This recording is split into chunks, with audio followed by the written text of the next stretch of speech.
मनोज जरांगे यांच्या संदर्भात बातमी आहे। मनोज जरांगे हे शरद पवारांचं खेळणं असल्याचं मराठा आंदोलनातील जरांगेंच्या सहकारी संगीता वानखेडे यांनी गौप्यस्फोट केलेला आहे।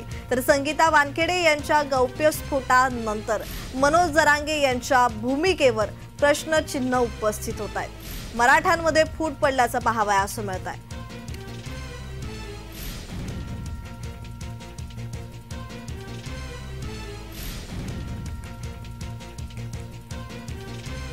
ॲलिगेशन्स लावलेले आहेत ते ॲलिगेशन मीडिया समोर येण्याच्या अगोदर तुमच्याजवळ पुरावे पाहिजे। म्हणून तुम्ही जर शासकीय यंत्रणांकडे ज्या इंटेलिजन्स एजन्सीज आहेत आपल्याकडे फार टेक्नॉलॉजी डेव्हलप झालेली आहे, तुम्ही कुठे जरी अर्ज दिला असता तरी तुम्हाला त्यांचे कॉल डिटेल्स सुद्धा मिळाले असते।